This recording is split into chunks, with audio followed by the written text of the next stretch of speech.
Dios les bendiga a todos los hermanos que están del otro lado. Una vez más, estamos aquí para compartir con todos ustedes, hermanos. Dios les bendiga nuevamente a todos. Y acá estamos con el hermano Juan. Y bueno, vamos a ver si Dios puede ayudarnos y entrar en las Escrituras. Yo quisiera compartir pensamientos, escrituras, citas. No sé hasta dónde voy a llegar, no sé hasta dónde Dios me va a permitir entrar. Pero como la otra vez uno trae escrituras y citas, uno también tiene la experiencia que Dios le ha dado a uno en todas estas cosas.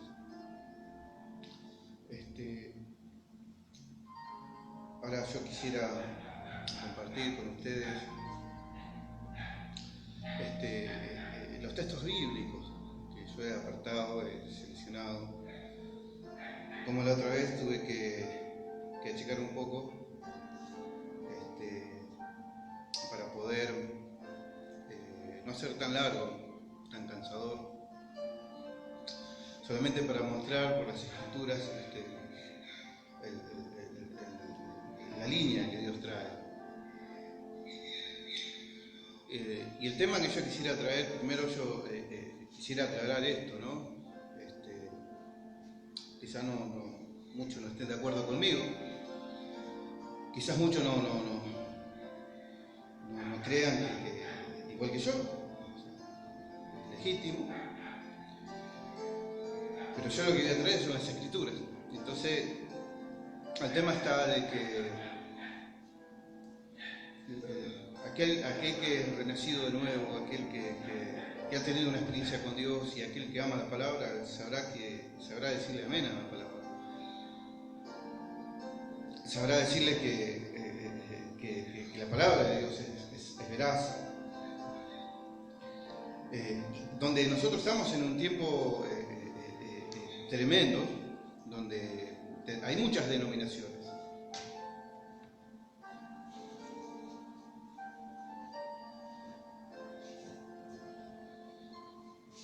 Donde hay muchas denominaciones, cada una con un pensamiento, cada una con su línea de pensamiento, creyendo y diciendo que ellos tienen la verdad y que ellos están correctos.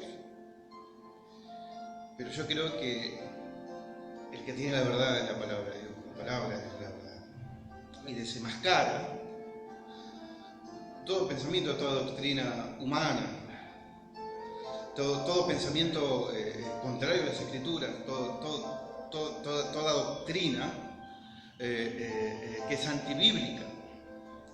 Entonces, nosotros vamos a las Escrituras porque nuestra fe está depositada en las Escrituras. ¿Por qué? Porque Jesucristo, siendo el Logos, Él es la palabra. Él es la palabra. Entonces, mi fe se ancla en la palabra de Dios. Entonces, yo puedo fundamentar mi fe en la palabra de Dios. Ahora, si la palabra de Dios está errada, uno dice las traducciones están mal, entonces comamos y bebamos, que mañana moriremos. Pero yo sé que la palabra de Dios es la verdad, porque ella dice así: y la palabra de todo hombre sea mentira. Entonces Dios me ayuda a mí a entrar en las Escrituras, Dios me ayuda a mí a poder traer el cuadro. Yo ya, como dije la otra vez, yo no soy nada, no soy un maestro de la palabra, tampoco me creo un predicador, pero sí, en lo poquito, en esa pequeñez, ese poquito que Dios puede darme a mí para poder hablarles a otros de su palabra, de lo que Él me ha revelado a mí. que yo pueda ser de bendición para todos ustedes. ¿Por qué? Porque es un pueblo humilde, muy peculiar, es humilde. Y la humildad que uno hace referencia no es por ser pobre, sino de humilde. Reconocer que la muchos judíos, pero no se encontró judíos que eran más nobles que los demás. Iban a las Escrituras para saber si todo lo que decía Pablo era así. Entonces, si hay un poco de nobleza en nosotros, que podamos ir a las Escrituras, porque nuestra fe está basada en las Escrituras. Entonces la palabra de Dios nos muestra que se enmascara todo lo errado del hombre. Como las doctrinas que se establecen dentro de las iglesias. Una doctrina es una enseñanza establecida. Y hay enseñanzas establecidas que no son doctrinas bíblicas, son doctrinas de pensamiento, de citas sueltas, de pensamiento de hombre, de sectores de la Biblia, pero no van en armonía con toda la Biblia. Y todo tiene que armonizar, desde Génesis a Apocalipsis.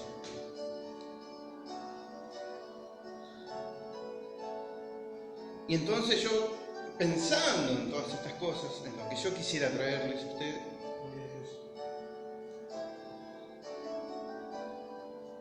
una vez leía yo sobre la historia griega, sobre la historia griega, hace mucho. Y cuando yo meditaba todas estas cosas, vino a mi mente ese recuerdo que yo hace años.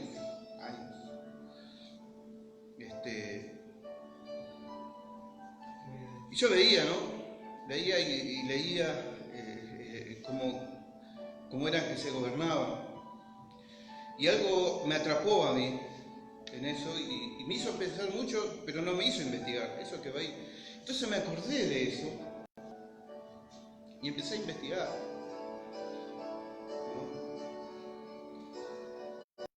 Y la forma de gobierno en las naciones como Atenas y las demás regiones eran regidas por hombres sabios. No así en Esparta. En Esparta, por ejemplo, era como otra forma de gobierno, ¿no? Solamente los grupos más nobles eran los que gobernaban, pero del otro lado de Grecia había otra forma de gobernar. Era más fundamentalista, donde no era un solo hombre el que gobernaba, no había un rey sobre ellos. Ahora, yo no quiero hablar de la democracia, ¿no? Pero lo que quiero resaltar es esto. Cuando en la Grecia antigua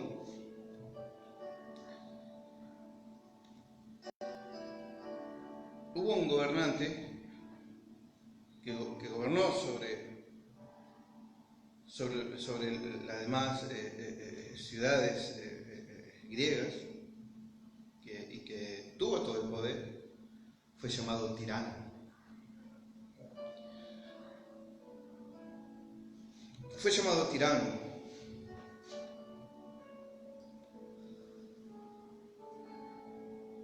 En griego es ti con Y y doble N, tirano. Dice, gobierno ordinario, unipolar, poder absoluto y soberano.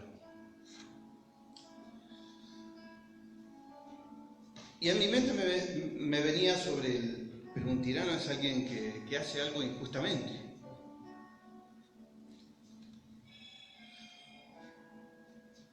Después, a lo largo de los años, en el idioma latín, La palabra es parecida, con Y, pero con una U al final y una S, y es tiranos. Y las características de este tirano es así: gobierno tomado por la fuerza contra toda la justicia social, obrando injusticias. Pero los griegos fueron los primeros que llamaron tirano al hombre. ¿A quién? Al que se ponía sobre todos y gobernaba, ¿verdad? Gobierno ordinario, unipolar, poder absoluto y soberano. O sea, podía hacer lo que quisiera.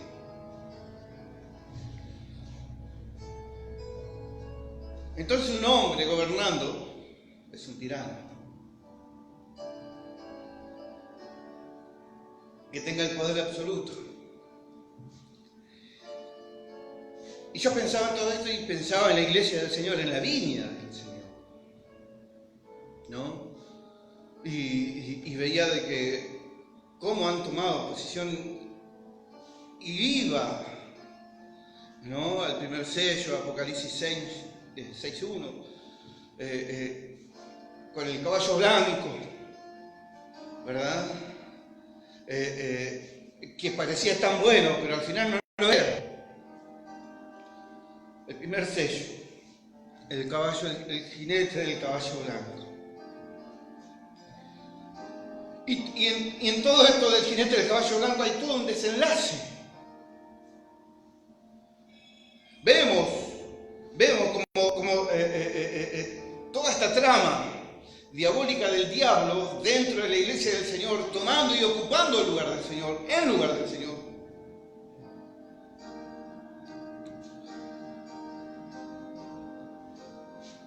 Un tirano con poder absoluto. Ahora, no es tirano por la fuerza. No estamos hablando del tirano del latín, que es por la fuerza, haciendo injusticia. Pero estamos hablando del tirano que toma el poder, un poder unipolar, que toma la totalidad del control. Poder absoluto y soberano.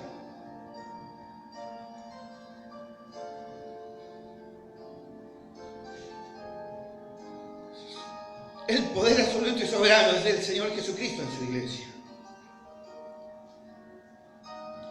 El poder absoluto y soberano es del Señor Jesucristo dentro de su iglesia.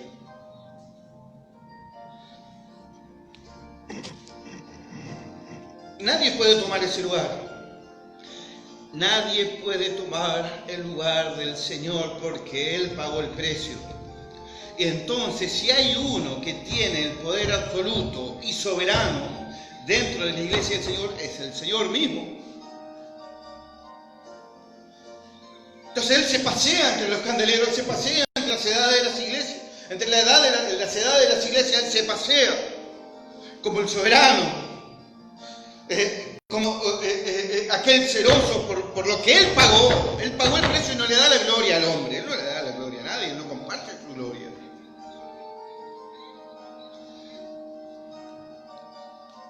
Dios tenga misericordia de nosotros y poder ver las escrituras, cómo se desenlaza ahora. Todavía no hemos entrado en ninguna escritura. ¿Por qué? Porque hay mucho, no sé si vamos a llegar, pero quizá lo hagamos en 2 partes. Pero que Dios tenga misericordia de nosotros. Yo necesito que Dios tenga misericordia de mí. A través de las edades, ¿no?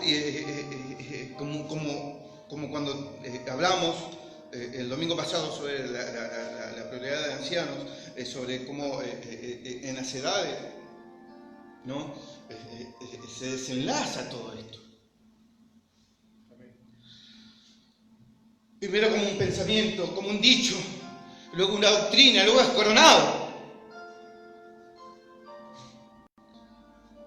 Ahora, ¿qué queremos traer? El pensamiento del nicolaísmo dentro de la iglesia del Señor. ¿Qué es el nicolaísmo? ¿Cuáles son las características del nicolaísmo? El nicolaísmo, el espíritu nicolaita es el que toma poder dentro de la iglesia del Señor para subyugar al pueblo de Dios. Toma el poder absoluto, eclesiástico, para conquistar al pueblo de Dios.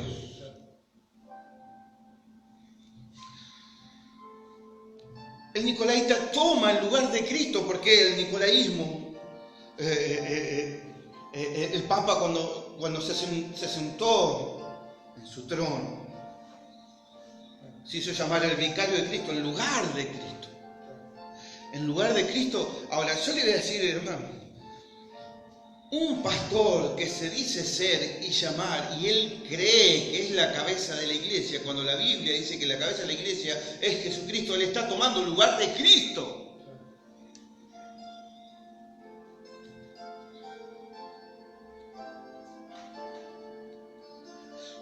Una vez hablaba con un hermano evangelista,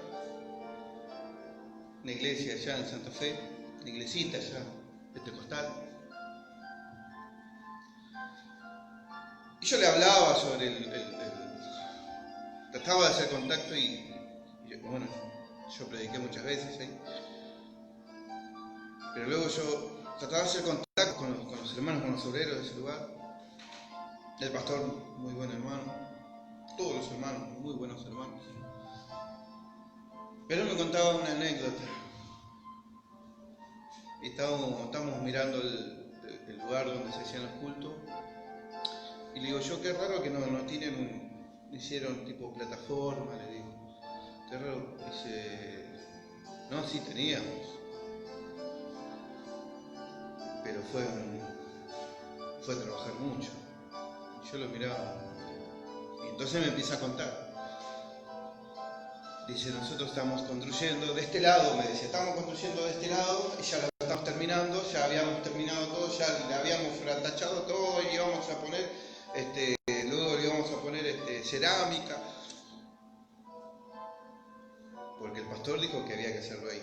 Y cuando estábamos terminando viene el pastor y dice, no, ahí no, yo lo quiero allá. Entonces tuvimos que sacar todo, romper todo y hacerlo del otro lado. Luego dijo, no, mejor no vamos a hacer nada. La dirección del hombre, ¿verdad? Y eso me hacía acordar cuando, acá atrás, cuando aquí estaba otro hermano, ¿verdad? Te voy a dar nombre, pero muchos se van aquellos que pasaron por Montesión sabrán, y el hermano capaz que está conectado también, pero pasó así, ¿verdad? Un hermano iba a agarrar el vaso, allá atrás hay un estante, iba a agarrar el vaso y viene un hermano y dice, no toques el vaso que es del hermano fulano de tal, que era el pastor en ese tiempo. No lo toques, que es del ungido.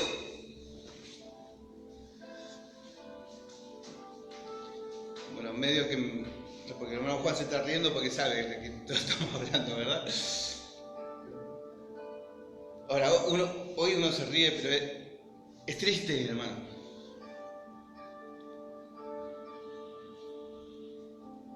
Es triste el gobierno del hombre dentro de la iglesia. ¿Por qué es triste? Porque el gobierno de la iglesia le corresponde al Señor Jesucristo. Entonces la otra vez hablábamos, pues yo creo que va a ser bastante largo, no sé si vamos a llegar a terminar, pero por lo menos vamos a darle un avance a todo esto. Cuando hablamos del domingo pasado, hablamos de la prioridad de ancianos, nosotros leímos todas las escrituras, las citas, y pudimos ver a través de las escrituras cómo las escrituras mismas se van entrelazando una con otra. Y entonces tomamos del Antiguo Testamento y luego venimos al Nuevo y así poder armonizar con toda la Biblia. armonizar con toda la Biblia. ¿Por qué? Porque nuestra fe se ancla en la palabra de Dios, no en pensamientos ni ordenanzas de hombres, no en doctrinas de hombres, sino en la palabra de Dios. Hermano, el tema es así, ¿no? Cuando nosotros tenemos una revelación de la palabra, entonces nosotros agarramos y nos gozamos en el Señor porque la palabra nos es revelada. Y luego cuando la palabra nos es revelada, ¿verdad? Eso no queda quieto. Uno necesita compartirlo. Y entonces cuando uno empieza a compartir la palabra y a hablarle a aquel y a hablarle al otro, uno viene y se lo traza por las Escrituras.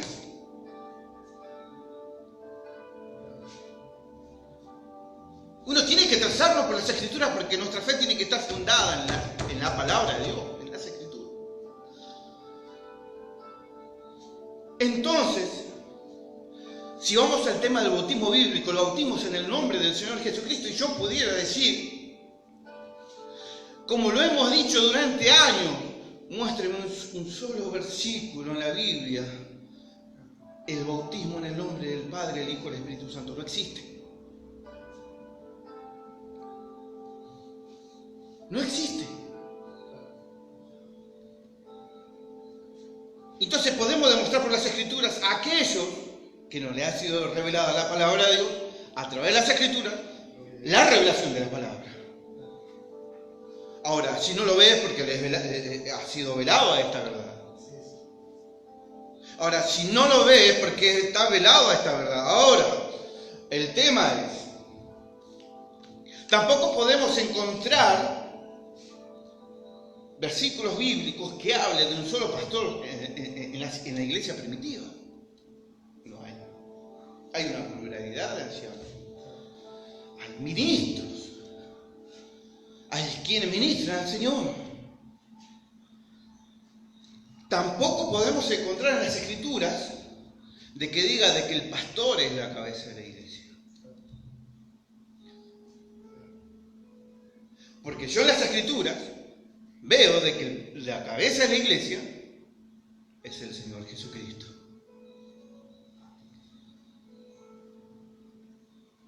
Y la iglesia es su cuerpo. Entonces, también hay pensamientos de que el pastor es el esposo de la iglesia. Y no encontramos ninguna escritura que pueda avalar esas cosas cuando las escrituras nos hablan de que Jesucristo es el esposo de la iglesia. Entonces también podemos escuchar, otros pueden decir que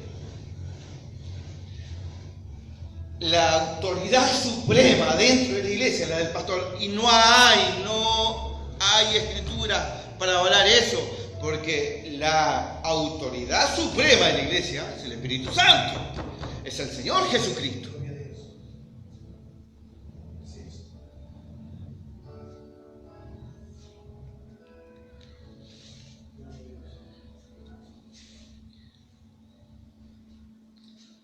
Gracias, Señor. Dios tenga misericordia y pueda ayudarnos. ¿Verdad? Primera de Pedro. Ahora vamos a empezar con las Escrituras. Primera de Pedro.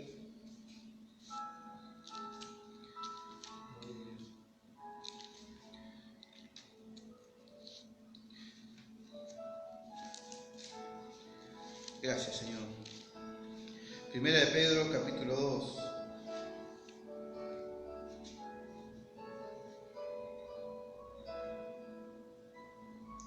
Dice así.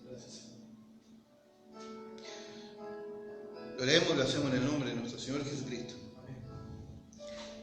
Para vosotros, pues, los que creéis, Él es precioso. Pero para los que no creen, la piedra que los edificadores desecharon ha venido a ser la cabeza del ángulo.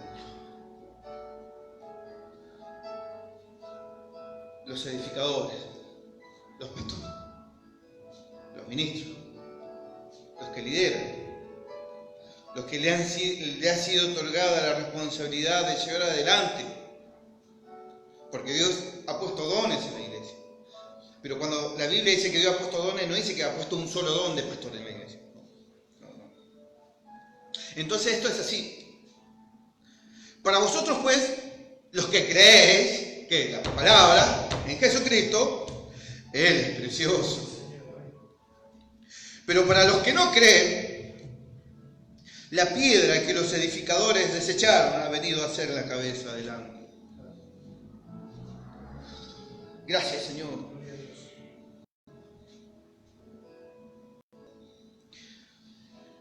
Colosenses.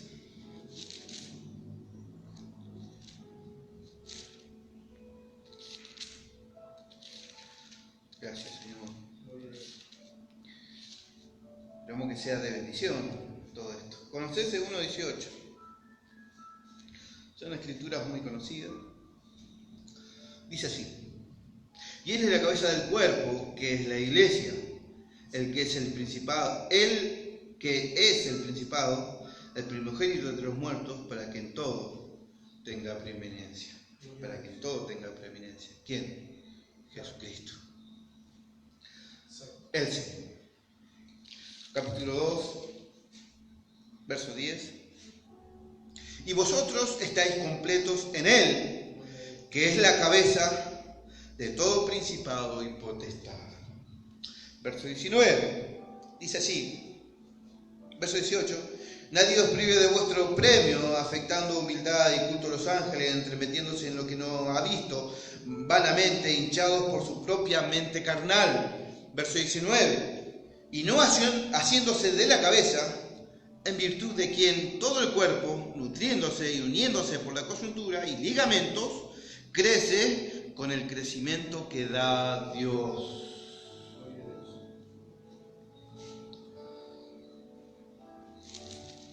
Efesios. Gracias, Señor. Efesios 4, verso 15.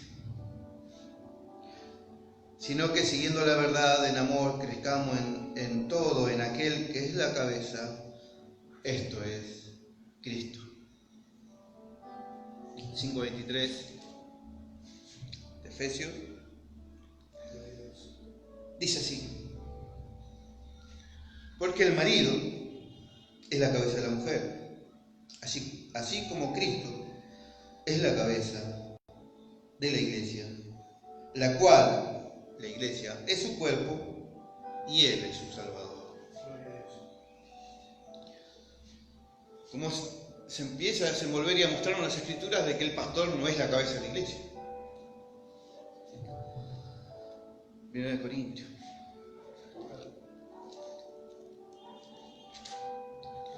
Gracias, Señor.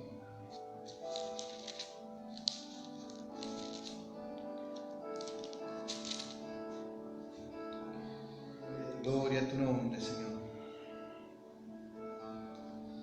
Gracias, Señor. 1 Corintios 11, verso 3, dice así: pero quiero que sepáis que Cristo es la cabeza de todo varón, y el varón es la cabeza de la mujer, y Dios es la cabeza de Cristo. Hechos 4.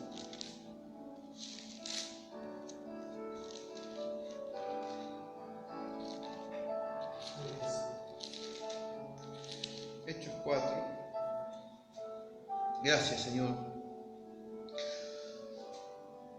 Verso 11 dice así: este Jesús es la piedra reprobada por vosotros, los edificadores, la cual ha venido a ser cabeza del ángulo. Reprobada, sacada afuera, echada. Nosotros cuando vemos, muchos hablan el pasaje de Apocalipsis 3, el mensaje a la Odisea, y hablan como la iglesia nominal habla como un mensaje evangelístico diciendo de que Jesús está afuera, tocando las puertas. Pero las Escrituras nos muestran de que dice así, dile al ángel de la iglesia de la Odisea, o sea, la iglesia echó afuera a Jesucristo, la palabra.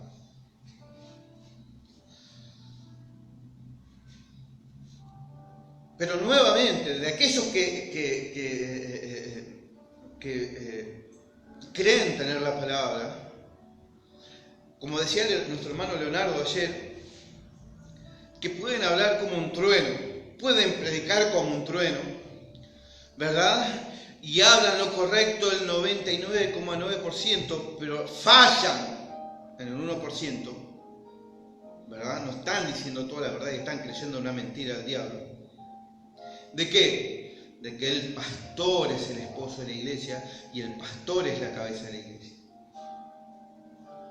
Entonces ustedes pueden predicar lo más lindo y puede tener el don de predicación, puede tener toda la unción que usted tenga, pero mientras usted tome el lugar de Cristo dentro de la iglesia, usted será un anticristo.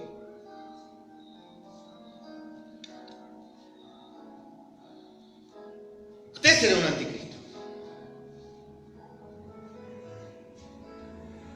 Si yo estuviera aquí diciendo que yo soy la cabeza de la iglesia, cuando estoy viendo y las Escrituras hablan de que Él es la cabeza de la iglesia, yo estoy tomando un lugar que no me corresponde, el lugar de Él es la cabeza, Él es el esposo, Él es la autoridad suprema, Él murió, Él pagó el precio.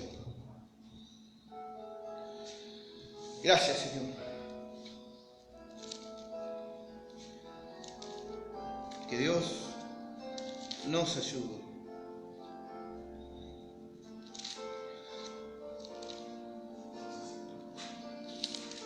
Vamos a tomar otra escritura con la ayuda de Dios para que todo esto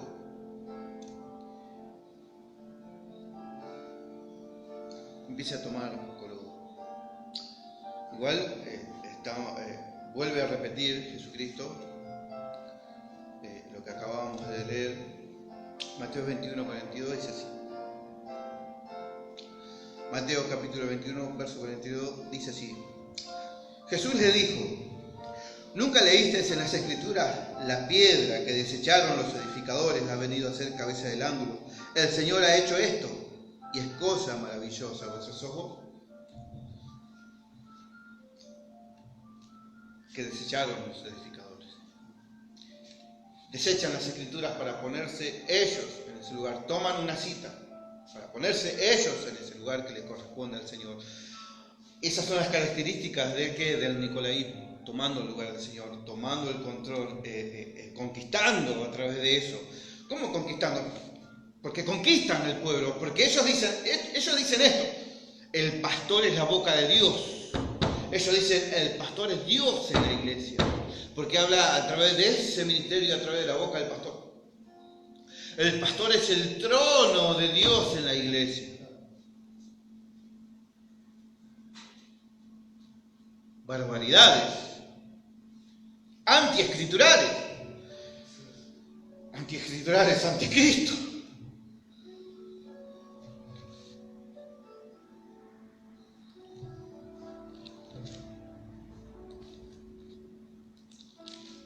Epístola de Juan,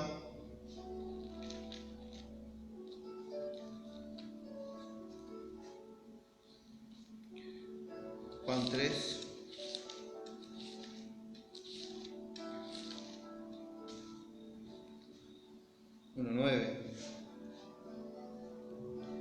Tercera epístola del apóstol San Juan.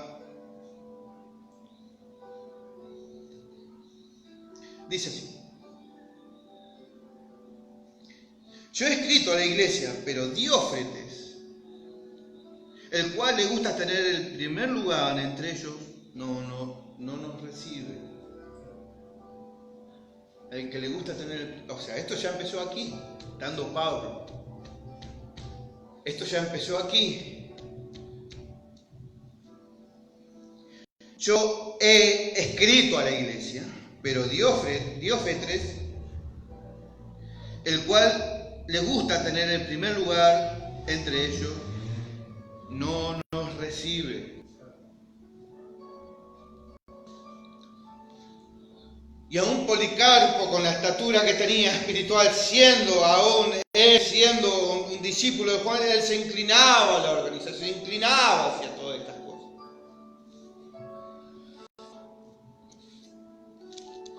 El Evangelio de San Lucas.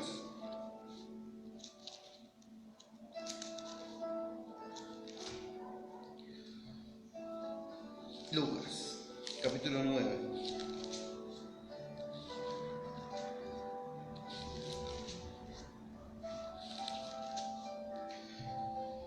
Lucas 9.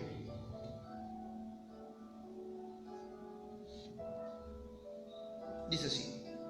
Verso 9, Lucas 9, capítulo 9, verso 45. Dice así: mas ellos no entendían estas palabras, pues les estaban veladas para que no las entendiese, y temían preguntarle sobre estas palabras.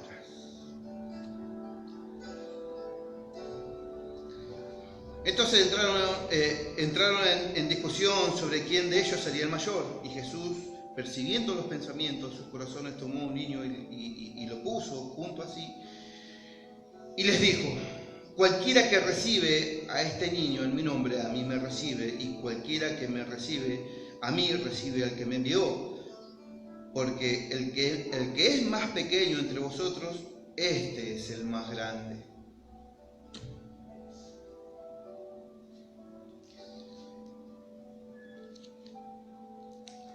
Marcos.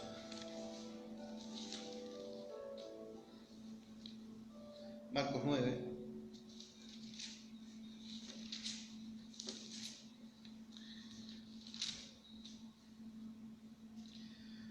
Marcos 9, verso 32. Gracias, Señor. Dice así, la misma escritura, la misma cita. Pero ellos no entendían estas palabras y tenían miedo de preguntarle. Y llegó a Capernaum, y cuando estuvo en casa les preguntó: ¿qué disputáis entre vosotros en el camino? ¿Qué disputabais entre vosotros en el camino? Mas ellos callaron, porque en el camino habían disputado entre sí quién había de ser el mayor. Entonces él se sentó y llamó a los 12 y les dijo: si alguno quiere ser el primero, será el postrero de todos y el servidor de todos. Muy claras las escrituras, muy claro todo esto.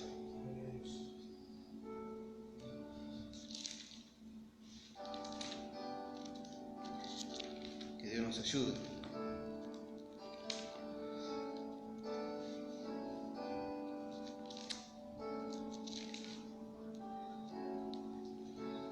Gracias, Jesús.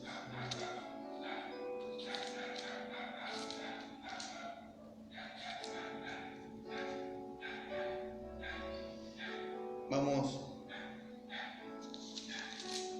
a 1 de Samuel.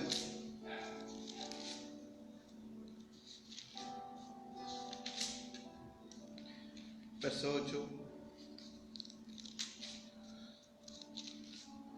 Y con esto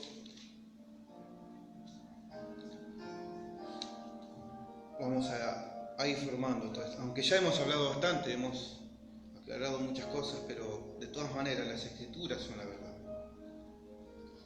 8:5. Pero dice así, vamos a leer del verso 1. Aconteció que habiendo Samuel envejecido, puso a sus hijos por jueces sobre Israel. Y el nombre de su hijo primogénito fue Joel, y el nombre del segundo Abías. Y eran jueces en Berseba. Pero no anduvieron los hijos por los caminos de su padre, antes se volvieron tras la avaricia, dejándose sobornar y pervertir y pervirtiendo el derecho. Entonces todos los ancianos de Israel se juntaron y vinieron a Ramá para ver a Samuel. Y le dijeron: he aquí, tú has envejecido y tus hijos no andan en tus caminos. Por tanto, constitúyenos ahora un rey que nos juzgue como tienen todas las naciones. Tremendo. Verso 9. Ahora, pues, oye su voz. ¿Quién le dice? El Señor. Verso 8, así lo tenemos más completo. Conforme a todas las obras que han hecho desde el día que los saqué de Egipto hasta hoy, dejándome a mí y sirviendo a dioses ajenos, así hacen también contigo. Ahora pues, oye su voz y más protesta solemnemente contra ellos y muéstrales cómo les tratará el rey que reinará sobre ellos. Y dijo Jehová a Samuel: oye la palabra del pueblo en todo lo que te digan, porque no te han desechado a ti, sino a mí han desechado, para que no reine sobre ellos. ¿Quién era el rey de Israel? El Señor.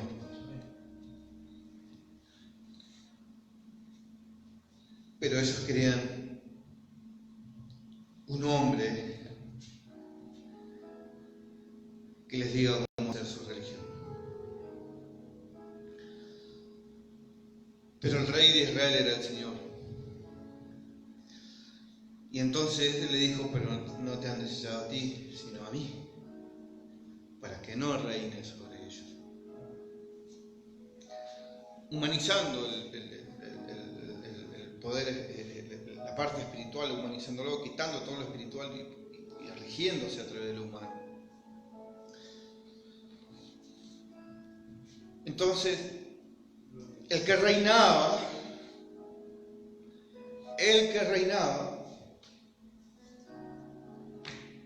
era el Señor. El que reinó en la iglesia primitiva fue el Señor. No había grandes ahí. El único grande era el Señor, haciendo milagros, prodigios, maravillas, sanando al enfermo, haciendo milagros, resucitando muertos a través de sus hijos, a través de sus apóstoles, a través de sus siervos. Aún un diácono como Felipe podía ir a Samaria y hacer un revuelo en toda una ciudad. ¿Por qué? Porque el grande es el Señor. El grande es nuestro Señor. Él pagó el precio. Él es la cabeza, Él es el que dirige.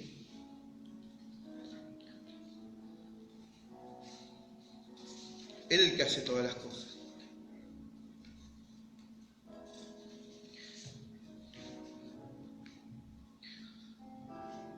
Entonces, en el mensaje del rey rechazado, el hermano Branham toma esta escritura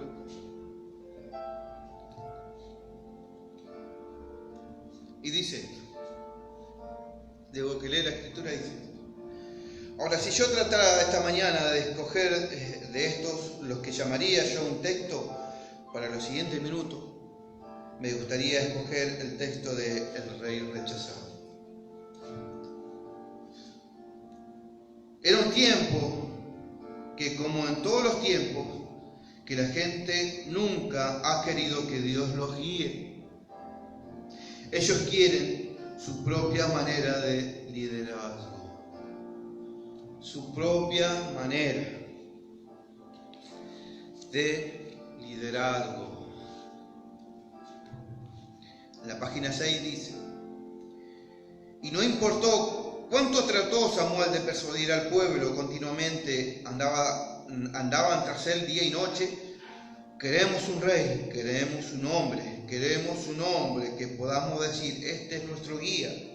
Y eso nunca ha sido la voluntad de Dios, nunca fue la voluntad de Dios, ni nunca será la voluntad de Dios que el hombre gobierne el uno sobre el otro. Dios gobierna sobre el hombre. Dios es nuestro gobernante, nuestro rey. Y es un paralelo de hoy, porque parece que el hombre tiene esa misma idea.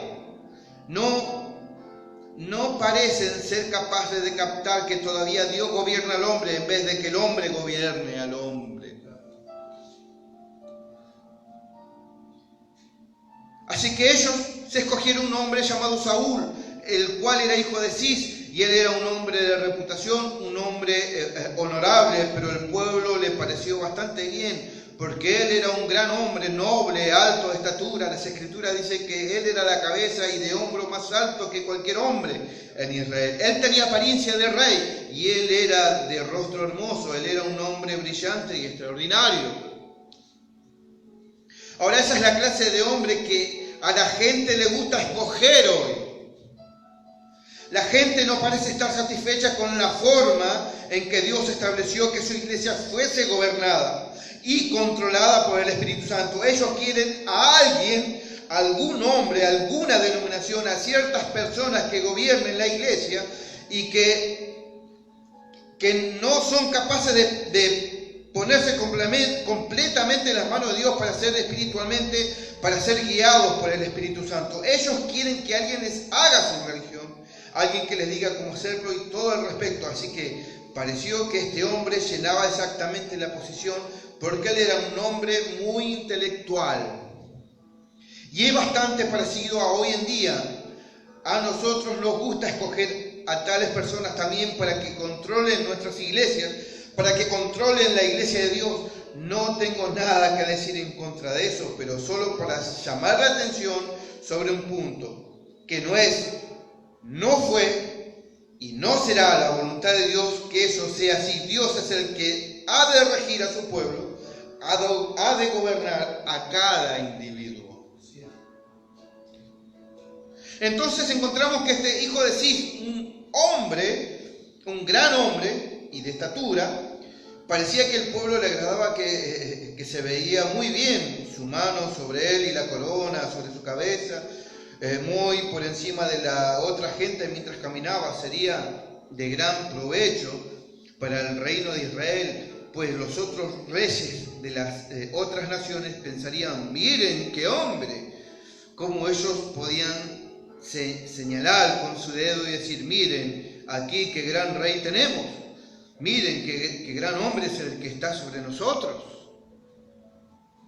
Y es triste decirlo, pero cuán cierto es eso hoy con la iglesia. Ellos aman decir: nuestro pastor no es un hombre de mente estrecha, él es un gran hombre, él es uno graduado de Hartford o alguna iglesia escuela de teología. Él tiene 4 títulos de tal y tal lugar y él es muy bueno para mezclarse entre la gente. Todo eso quizás esté bien y tenga su lugar, pero la manera de Dios para su iglesia es que sea guiada por el Espíritu Santo y por su Espíritu. Pero a ellos les gusta decir que nosotros tenemos una gran denominación a la que pertenecemos. Nosotros comenzamos allá en los primeros días, cuando nosotros éramos una minoría, solo unas cuantas personas y pocos, y ahora hemos crecido al grado que nos encontramos entre las denominaciones más grandes que hay. Tenemos las mejores escuelas y los ministros mejor educados, tenemos el grupo mejor vestido y la gente más intelectual de la ciudad asiste a nuestra denominación y damos la caridad y hacemos buenas obras y todo eso y toda esa índole, y nada del todo que Dios nos permita que yo diga una sola palabra en contra de eso, porque todo eso está bien. Pero sin embargo, no es la voluntad de Dios que el hombre gobierne sobre el hombre. Dios envió en el día de Pentecostés el Espíritu Santo para que gobierne en el corazón de los hombres y gobierne en sus vidas. No era la intención de que el hombre gobernara sobre el hombre, pero nos gusta decir eso.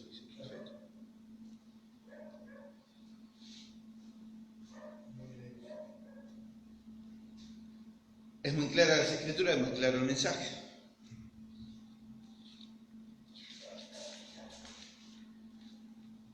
Solamente he tocado un mensajito y tenemos un montón, pero lo vamos a hacer en 2 partes. Que Dios tenga misericordia. La página 10 dice así: pero el hombre quiere gobernar y gobernar sobre el hombre, y el hombre quiere que el hombre gobierne sobre él. Y esto es tremendo. Porque el que lo puso a Saúl en el trono fue el mismo pueblo, fue la misma iglesia. Entonces, ¿quién pone al nicolaíta en el trono? La iglesia. ¿Por qué? Porque al hombre le gusta gobernar y al hombre le gusta ser gobernado por el hombre. Pero no quieren la guianza del Espíritu Santo, no quieren ser gobernados por Dios. ¿Por qué? Entonces ellos eligen a un hombre que los gobierne. Así que este hijo de Cis, su nombre era Saúl, era solo una respuesta a lo que ellos habían deseado. El gran y majestuoso hombre, él podía guiarlos en su batalla y demás, pero sin embargo no era la manera en que Dios hace las cosas. Dios quería que su fiel profeta los dirigiera y hablara sus palabras a ellos. Nosotros también tenemos un profeta. Gracias, Señor.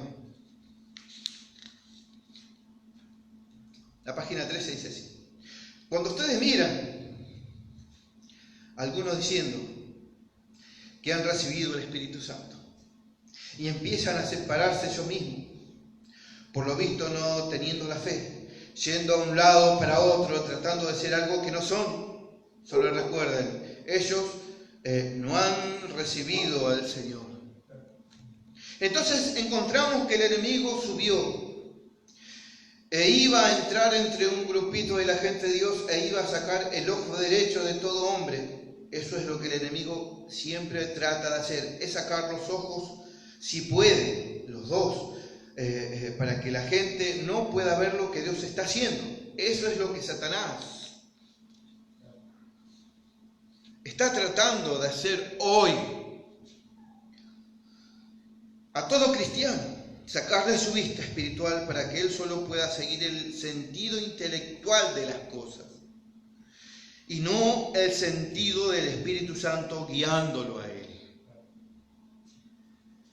Así que entonces, cuando ellos hicieron eso, cuando la gran derrota vino, entonces Saúl partió 2 bueyes grandes y se los envió a todo el pueblo. Y yo diría que ustedes notaran aquí que cuando Saúl envió los trozos del buey a todo Israel y dijo que todo hombre que no venga en pos de Samuel y Saúl, que este buey sea como este. Ven ustedes que engañosamente trató de representarse él mismo en el nombre de Dios, que poco cristiano fue eso.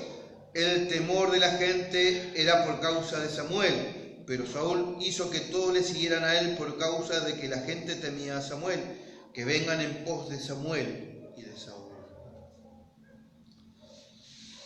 Qué poco cristiano, ¿verdad?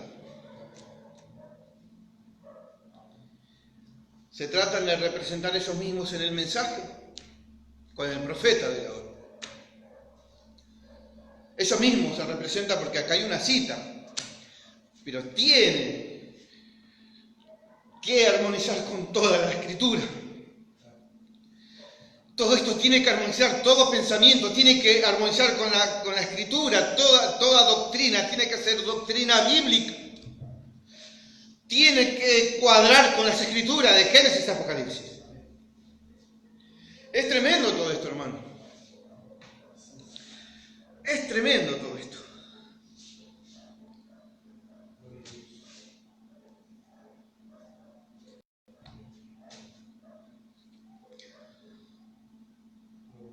Gracias, Señor. En el mensaje, Cristo es el misterio de Dios revelado. Que Dios nos ayude. Párrafo 518.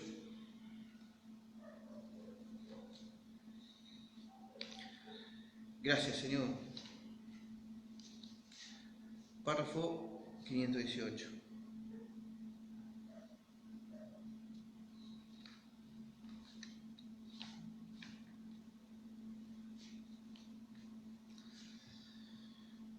¿Qué mató a Eva? La incredulidad, ¿verdad que sí? Párrafo 509. ¿Su incredulidad en qué? Por la incredulidad en Dios. No, ella tenía fe en Dios, seguro, diría ella. ¿No existe Dios? No, Señor, ella no era incrédula. Pues diría ella, pues no creo su palabra en lo absoluto. Oh, no, ella lo creyó toda, excepto una cosita, ¿ves? ¿no dice la Biblia allá en el libro de Apocalipsis, Jesús mismo, yo, Jesús, he enviado a mi ángel para daros testimonio de estas cosas? Si alguno quitare una palabra o le añadiere una palabra, y si toda esta angustia y quebranto tuvo que venir a raíz de una mujer que dudó una sola palabra de Dios, ¿le permitirá él regresar a usted dudando una palabra? Él sería injusto. ¿Ven? Vean, eso no sería correcto. Aquí parado hay un hombre, él causó toda esta angustia por una sola palabra que dudó, luego él avanza y luego años de experiencia y todo, y viene la Biblia y todo lo demás, y otros que hasta han dado su vida por esto, entonces dice, oh, está bien, cómetelo, no hay problema, de todas maneras te dejaré regresar. Oh, no, Dios no hace excepción de personas. ¿Ven? Dios no hace excepción de personas. Ahora noten ahora, Él es la cabeza del cuerpo. ¿Qué nace del pecado de incredulidad a la palabra de Dios? Eso despide a toda denominación. Todo credo, ¿ven? Incredulidad a la palabra, que es Él mismo, la palabra de vida, ¿ven? La palabra únicamente tiene la vida y cualquier otra palabra es un híbrido, no importa cuánto se parezca, no es la palabra. La palabra produce su propia vida, la cual Eva canjeó por conocimiento personal. ¿Ve usted cómo lo ha hecho la iglesia hoy? Por entendimiento de algún hombre. Moisés tenía un gran entendimiento de Dios hasta que se encontró con esa zarza ardiendo. Luego pudo ver su fracaso. La zarza ardiendo tenía lo que le faltaba a Moisés. La palabra tiene lo que le falta a las denominaciones. Gracias, Señor.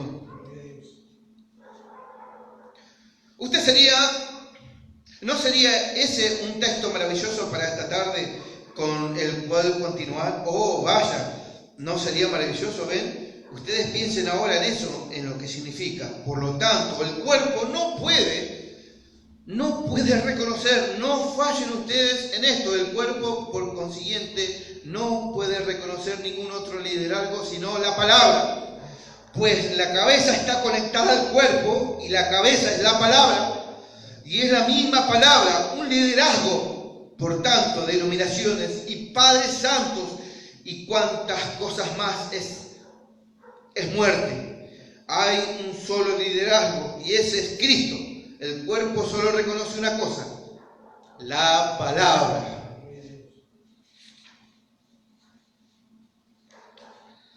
Gracias, Señor. Hay mucho para leer, vamos a resumir. Gracias, Señor.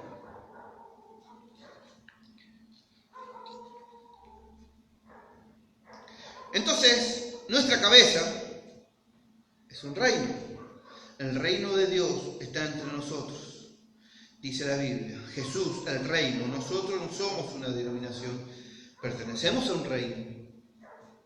Y el reino es la palabra de Dios hecha espíritu y vida en nuestra propia vida, trayendo a cumplimiento toda promesa en este día, como lo hizo en aquel día cuando la palabra y Dios eran uno, y la palabra y Dios son uno en su iglesia hoy. Y haciéndola a ella el liderazgo del cuerpo que ha sido redimido para traer el mensaje en el día postrero y ser levantada de entre los muertos en la resurrección, para regresar y ser restaurada de nuevo como Adán y Eva en el principio en el huerto del Edén, el misterio triple de Dios, su cuerpo. Oh, vaya. Gloria a tu nombre, Señor. Y Él está aquí hoy, en su palabra, manifestando lo mismo que Él hizo allá. Ella no puede reconocer ningún otro liderazgo, no, Señor. No hay obispo ni nada. Ella reconoce un solo liderazgo y eso es Cristo. Y Cristo es la palabra. Oh, vaya. Yo amo eso. Sí, Señor. Gloria a tu nombre, Señor. Que Dios tenga misericordia. Que Dios nos ayude. Mensaje a 3 clases de creyentes.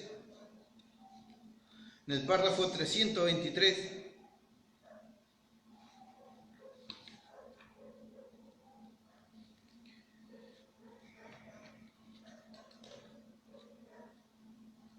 Gracias, Señor.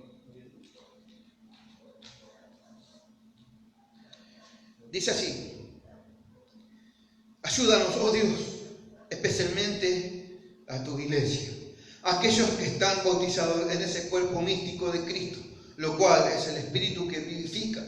Dijiste tú, y así como el Hijo del Hombre ascendió, así su cuerpo ascenderá. Y Él es la cabeza, su iglesia es el cuerpo. Dios es la cabeza que guía el cuerpo. Permite que el liderazgo de la palabra guíe el cuerpo de Cristo y permite que yo sea parte de ese cuerpo. Sí, Señor.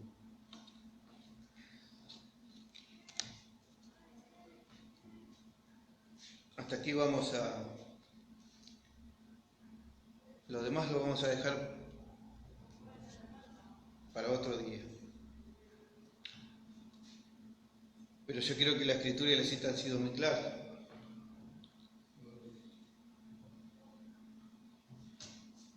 Para aquellos que conocen el mensaje,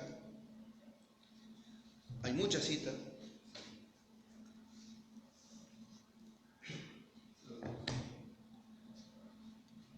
Donde el profeta nos habla de que Cristo es la cabeza de la iglesia. Y que nos habla de que, por ejemplo, si vamos a los sellos,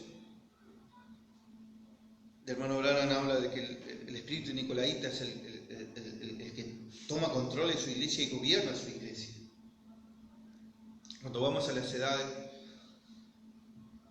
el profeta dice, y estos obispos con deseos de poder no se quedaron con las epístolas de Pablo, sino que revistieron al sacerdocio, al hombre, dándole todo el poder absoluto. Todo el poder absoluto.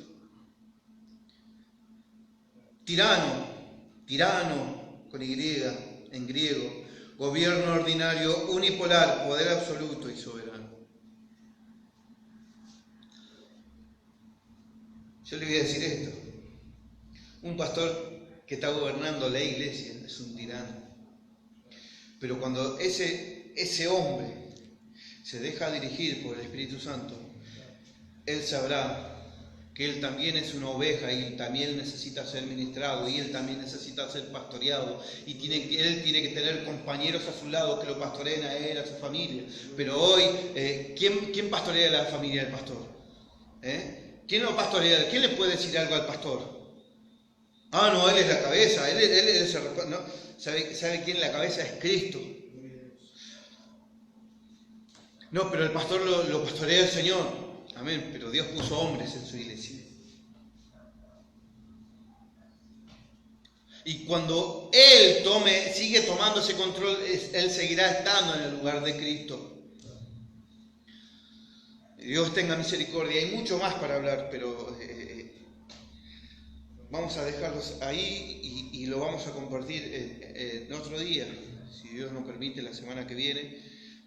Todo esto lo vamos a hacer referencia y vamos a recordar todo lo que hablamos aquí y luego vamos a seguir con lo demás que hay, porque hay mucho para hablar, hay mucho más para buscar, porque Dios es el Rey soberano en su iglesia. Dios le bendiga, hermano. Espero que haya sido de bendición las Escrituras, las citas, y hay muchas más citas, hermano, que son tremendas, que son demoledoras, pero aquel que ama su posición, que ama el nicolaísmo, ¿verdad? Él no lo va a poder ver, y si lo ve, lo va a rechazar, porque él está amando otra cosa en vez de la palabra. Entonces, hermanos, hasta aquí yo quiero compartir con ustedes. Dios les bendiga. Dios bendiga al tabernáculo, Monte de Sion. Dios bendiga a cada hermano de Monte de Sion. Y bueno, esta es la posibilidad de nosotros y de muchos hermanos de poder ministrarles a los demás, pero hemos hecho el grupo público para que todos puedan oír, y quizás usted no esté de acuerdo, usted pueda decir, pero hemos visto por las Escrituras que esto es así. Y yo le voy a decir una cosa: lea la Biblia y vea de que no hay una iglesia con un solo pastor, sino que Pablo le dice a Tito: por esta causa te dejé en Creta, para que establecieses anciano, para que corrigiese lo deficiente y estableciese anciano en cada ciudad. Dios le bendiga, hermano. Dios le bendiga mucho. Un saludo al hermano Rubén Osorio, al hermano David, que siempre estamos ahí saludándonos. Y Dios bendiga a todos los hermanos que nos conocemos, que han compartido también con nosotros aquí en el tabernáculo. Dios bendiga al hermano Ángel, Dios le bendiga al hermano Pablo Vázquez, Dios bendiga a todos los hermanos, al hermano Ismael Leones, Dios le bendiga también, y especialmente a cada hijo de Dios, hermano, y qué bueno sería que ustedes puedan conectarse nuevamente y poder ver la continuidad de todo esto. Y Dios les bendiga, hermano, Dios les bendiga. Hasta aquí yo quiero compartir y bueno, shalom para todos. Gracias.